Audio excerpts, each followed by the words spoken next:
Hello, second grade friends. Let me just straighten that up. There we go. If you'd like to follow along, I'm going to read chapter 10, which is called Summertime. That seems like a funny chapter to read right now when it's so cold outside with snow on the ground. But our next chapter is called Summertime.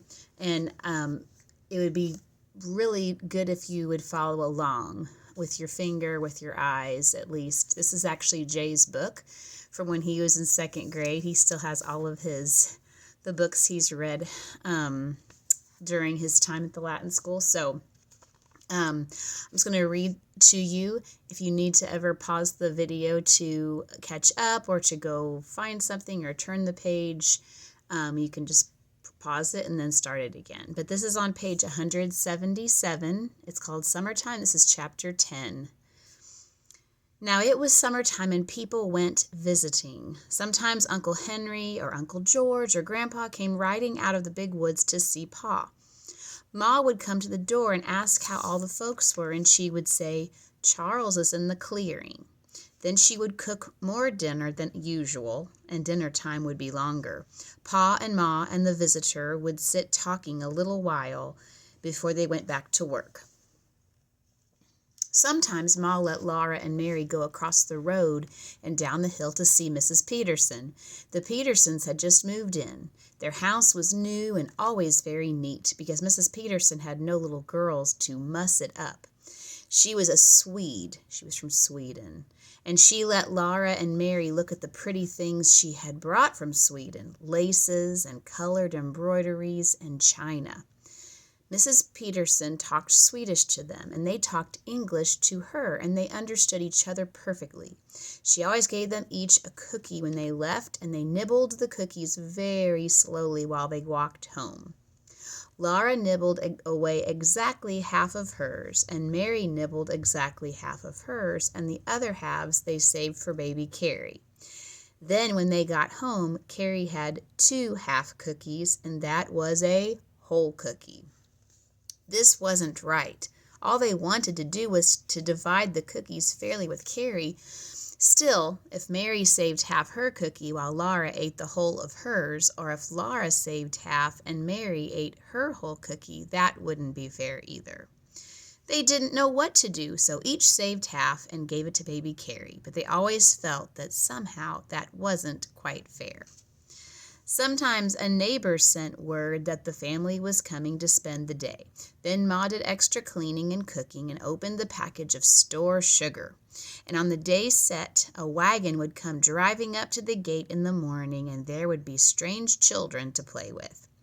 When Mr. and Mrs. Hewliot came, they brought Eva and Clarence with them.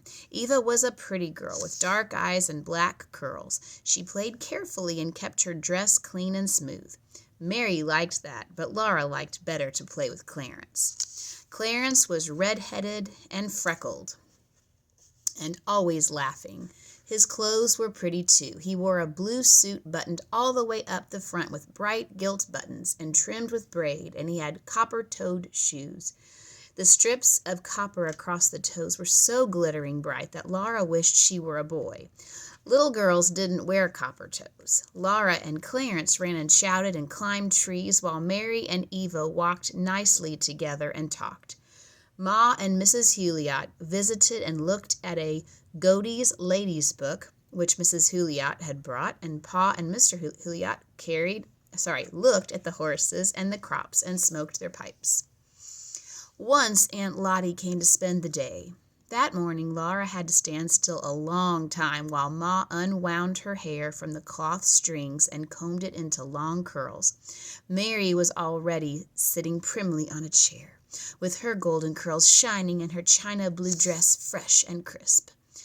Laura liked her own red dress, but Ma pulled her hair dreadfully, and it was brown instead of golden, so that no one noticed it.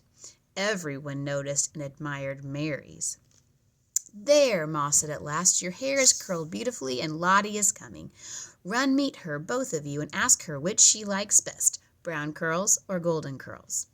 Laura and Mary ran out the door and down the path, for Aunt Lottie was already at the gate.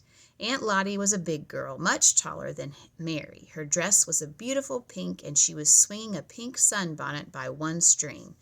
"Which do you like best, Aunt Lottie?" Mary asked. "Brown curls or golden curls?" Ma had told them to ask that, and Mary was a very good little girl who always did exactly as she was told. Laura waited to hear what Aunt Lottie would say, and she felt miserable. "I like both kinds best," Aunt Lottie said, smiling. She took Laura and Mary by the hand, one on either side, and they danced along to the door where Ma stood. The sunshine came streaming through the windows into the house, and everything was so neat and pretty. The table was covered with a red cloth, and the cook stove was polished, shining black.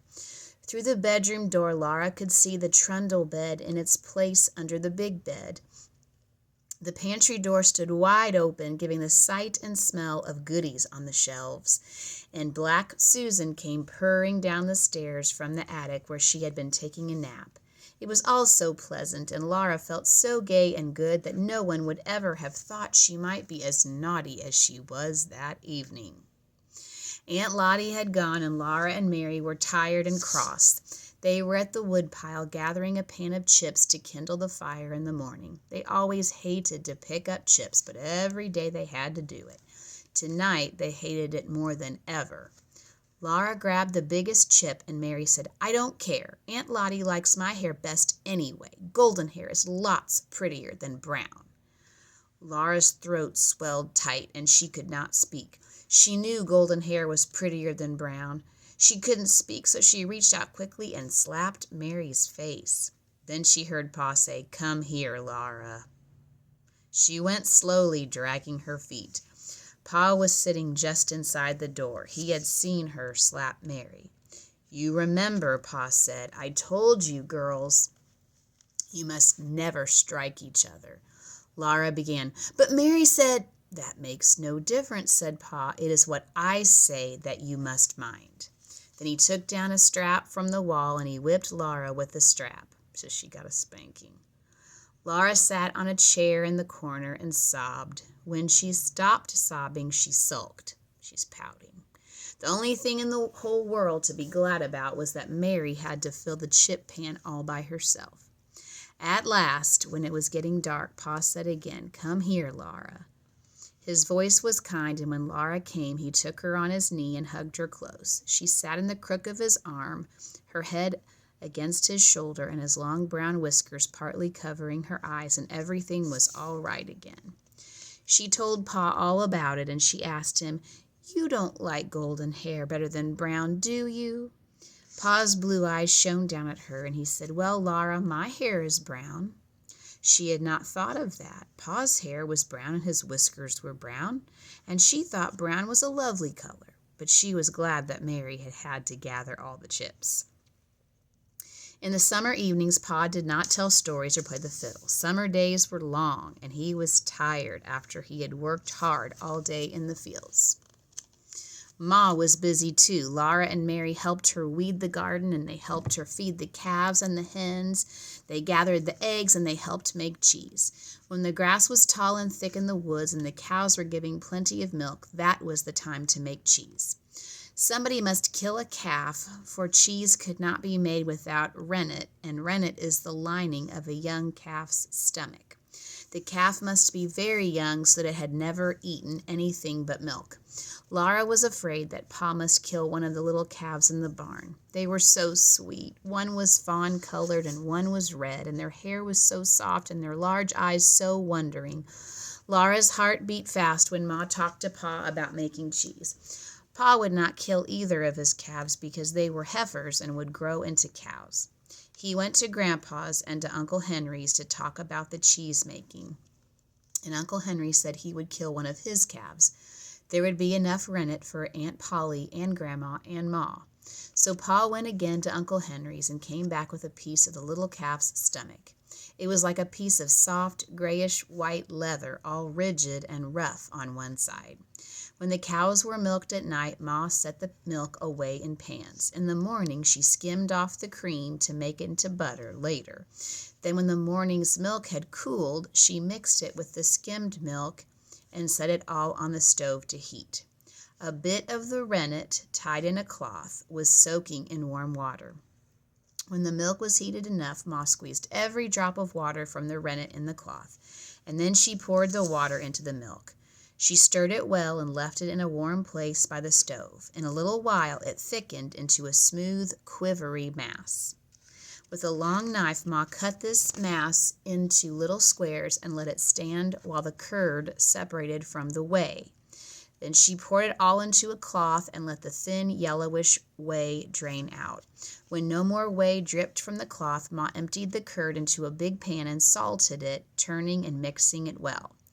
Laura and Mary were always there, helping all they could.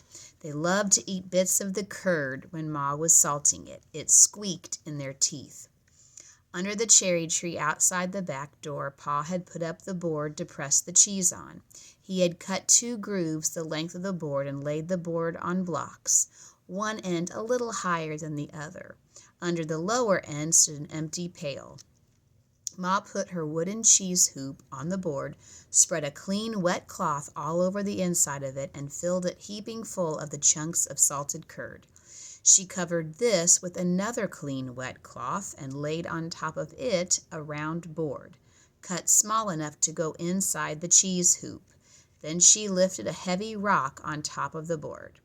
All day long the round board settled slowly under the weight of the rock, and whey pressed out and ran down the grooves of the board into the pail. Next morning, Ma would take out the round, pale yellow cheese as large as a milk pan. Then she made more curd and filled the cheese hoop again. Every morning she took the new cheese out of the press and trimmed it smooth. She sewed a cloth tightly around it and rubbed the cloth all over with fresh butter. Then she put the cheese on a shelf in the pantry. Every day she wiped every cheese carefully with a wet cloth, then rubbed it all over with fresh butter once more and laid it down on its other side. After a great many days, the cheese was ripe, and there was a hard rind all over it. Then Ma wrapped each cheese in paper and laid it away on the high shelf. There was nothing more to do with it but eat it. Laura and Mary liked cheese making. They liked to eat the curd that squeaked in their teeth, and they liked to eat the edges Ma pared off the big, round, yellow cheeses to make them smooth before she sewed them up in cloth. Ma laughed at them for eating green cheese. "The moon is made of green cheese, some people say," she told them. The new cheese did look like the round moon when it came up behind the trees, but it was not green. It was yellow like the moon. "It's green," Ma said, "because it isn't ripened yet. When it's cured and ripened, it won't be a green cheese." "Is the moon really made of green cheese?" Laura asked, and Ma laughed. "I think people say that because it looks like a green cheese," she said. "But appearances are deceiving." That means that just because something looks a certain way, you can't always tell exactly what's inside. Then while she wiped all the green cheeses and rubbed them with butter, she told them about the dead, cold moon that is like a little world on which nothing grows. The first day Ma made cheese, Laura tasted the whey. She tasted it without saying anything to Ma, and when Ma turned around and saw her face, Ma laughed. That night, while she was washing the supper dishes and Ma and Laura were wiping them, Ma told Pa that Laura had tasted the whey and didn't like it. "You wouldn't starve to death on Ma's whey like old Grimes did on his wife's," Pa said. Laura begged him to tell her about old Grimes. So, though Pa was tired, he took his fiddle out of its box and played and sang for Laura. "Old Grimes is dead, that good old man. We ne'er shall see him more. He used to wear an old gray coat all buttoned down before. Old Grimes's wife made skim milk cheese. Old Grimes he drank the whey. There came an east wind from the west and blew old Grimes away." "There you have it," said Pa. "She was a mean, tight-fisted woman. If she hadn't skimmed all the milk, a little cream would have run off in the whey and old Grimes might have staggered along. But she skimmed off every bit of cream, and poor old Grimes got so thin the wind blew him away, plumb starved to death."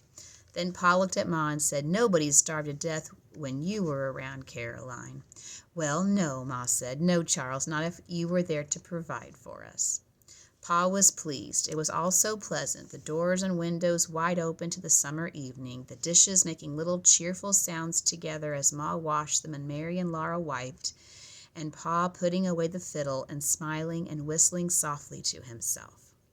After a while he said, "I'm going over to Henry's tomorrow morning, Caroline, to borrow his grubbing hoe. Those sprouts are getting waist high around the stumps in the wheat field. A man just has to keep everlasting at it, or the woods'll take back the place." Early next morning he started to walk to Uncle Henry's, but before long he came hurrying back, hitched the horses to the wagon, threw in his axe, the 2 wash tubs, the wash boiler, and all the pails and wooden buckets there were. "I don't know if I'll need 'em all, Caroline," he said, "but I'd hate to want 'em and not have 'em." "Oh, what is it? What is it?" Laura asked, jumping up and down with excitement.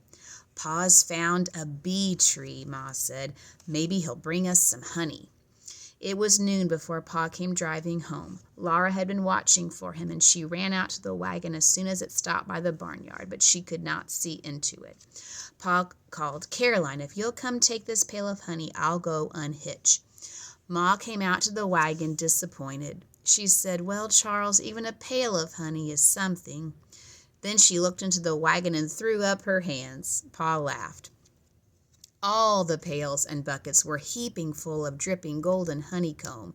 Both tubs were piled full, and so was the wash boiler. Pa and Ma went back and forth, carrying the 2 loaded tubs and the wash boiler and all the buckets and pails into the house. Ma heaped a plate high with the golden pieces and covered all the rest neatly with cloths. For dinner they all had as much of the delicious honey as they could eat, and Pa told them how he found the bee tree. "I didn't take my gun," he said, "because I wasn't hunting, and now it's summer there wasn't much danger of meeting trouble. Panthers and bears are so fat this time of year that they're lazy and good-natured. Well, I took a short cut through the woods, and I nearly ran into a big bear. I came around a clump of underbrush, and there he was, not as far from me as across this room. He looked around at me, and I guess he saw I didn't have a gun. Anyway, he didn't pay any more attention to me. He was standing at the foot of a big tree, and bees were buzzing all around him. They couldn't sting through his thick fur, and he kept brushing them away from his head with one paw.